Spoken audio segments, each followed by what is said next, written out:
Meus queridos, eu queria compartilhar uma escritura que eu estava conversando agora com meu pai. Meu pai mora numa cidade do interior, muito pequena, e ele estava falando que lá tem acontecido alguns casos que têm chocado muito a cidade de suicídio.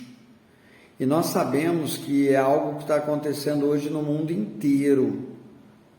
É uma situação que eu vou te falar, tem sido bem complicada. Eu estou gravando aqui, separando uma escritura para ler para vocês. Desculpa desviar o olhar, porque é de improviso, né? E na verdade eu gosto dessa questão de falar um pouco de uma forma espontânea. Então, Provérbios, capítulo 22, versículo 6, diz o seguinte: ensina a criança no caminho em que deve andar, e ainda quando for velho, não se desviará dele. Então, eu sempre acreditei muito, na palavra, que se você planta uma semente no coração do seu filho, essa semente vai brotar e vai germinar. E nessa cidadezinha do interior, teve duas pessoas, um jovem e um idoso, que cometeram suicídio. E eu sei que é uma coisa que tem acontecido pelo mundo afora. E é muito triste, né? E quando a pessoa está em depressão, quando a pessoa está passando por uma situação muito complicada de um vazio, eu acredito muito numa escritura como essa, numa promessa dessa. E eu tive um filho que passou por depressão, teve muitas questões ligadas à depressão, e chegou um ponto também, o orgulho do jovem, enfim, que ele começou a falar que era ateu.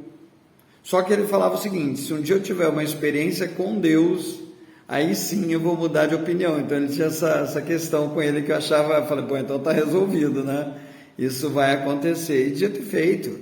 Primeira vez que o bicho pegou, ele ajoelhou, orou e pediu a Deus. E depois começava a falar de Deus para mim, comigo, E eu falava, caramba, o que aconteceu? Aí eu perguntei, ele contou, da experiência que ele teve com Deus, Como eu disse hoje de manhã, a revelação, de Deus na vida dele. E eu conversando com meu pai, eu disse, cara, a melhor herança que a gente pode deixar para os nossos filhos é plantar essa semente de um relacionamento com Deus. Eu falo muito de Deus com meu filho pequeno, de 5 anos. Eu procuro plantar essas coisas nele. A gente fala sobre a morte, sobre a vida, sobre tudo. Eu converso com ele abertamente. E eu falo que a única pessoa com quem ele pode contar o resto da vida, o único ser.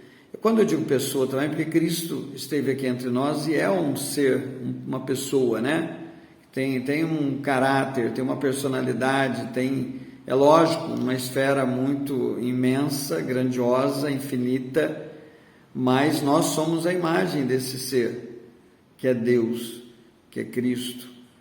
Então eu falo muito com ele sobre essas questões de uma forma leve, suave, mas ajudando ele a entender que um dia ele não vai ter o pai, não vai ter a mãe, talvez não tenha muita coisa na vida, mas ele tem Deus. E se você tem Deus, isso preenche. A hora que a conta chega, que o bicho pega, ajuda, e muito. Na verdade, a única coisa que pode ajudar verdadeiramente, tá bom? É isso, queria compartilhar com vocês. Não deixe essa semente murchar. Na verdade, a semente, depois virou uma árvore, uma flor. Não deixe essa planta murchar dentro de você. Tem que dar uma regadinha todos os dias. É um ditado tão velho, tão antigo, mas é verdadeiro. Beijo grande.